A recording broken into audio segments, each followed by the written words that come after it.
Hello Jolinatics! For today's video, meron nga akong nakita at i-share sa inyong home-based halo-halo business na talagang naintriga ako kasi kahit last April lang sila nag-start talagang mabenta sila pagdating sa mga online orders. Tapos ang gaganda pa nga ng mga feedback sa kanila at balita ko nga halos lahat ng mga ingredients na ginagamit nila dito homemade nila. Kung mahilig ka nga sa halo-halo for sure matatakam ka dito. Bali ito nga pala yung Tingela Special Halo-Halo located dito sa loob ng West Camellia, Springville, Bacoor, Cavite. Bukod sa delivery through Lalamove, Angkas and other courier, available din sila dito for pick-up. Tayo na nga Jolinatics, no, gawa na yung ating mga in-order na halo-halo. So matitikman na natin yung mga best sellers ng Tingelas Special Halo-Halo. Disclaimer lang, wala silang dining area dito.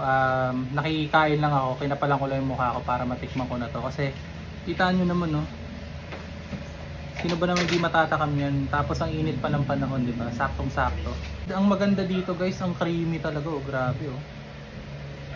Makikita nyo naman yan. So tingnan na natin tong kanilang special.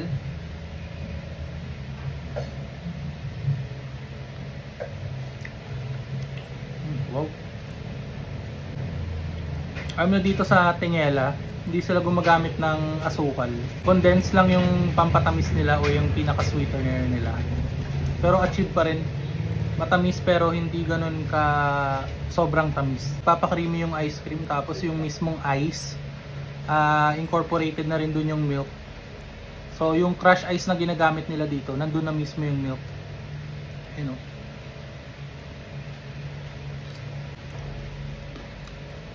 Oh, sarap. Panalo yung lasa. Kaya pala to mabenta. So itong special nila na 16 ounce is 90 pesos. Tapos meron silang mas malaki dito which is yung 22 ounce na 120 pesos. So yun, meron silang dalawang sizes dito. Tapos may nalasahan din akong yema, tapos ayun oh, may cherry pa, 'di ba? Social. Bira ang halo-halo na may cherry.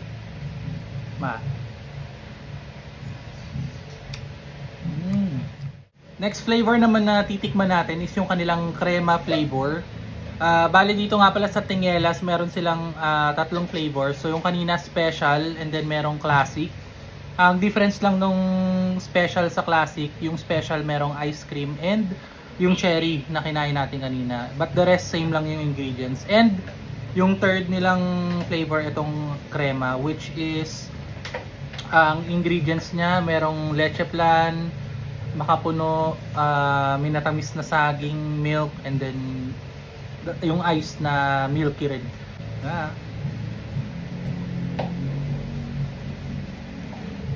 Oh wow, grabe.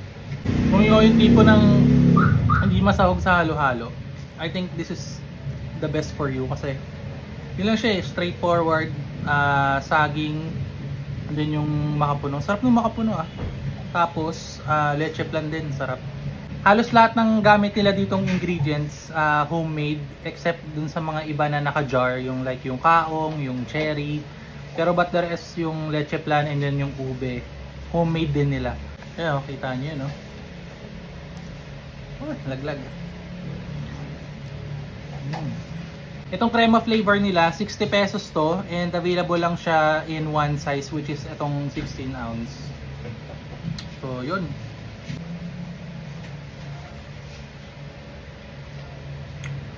Refreshing.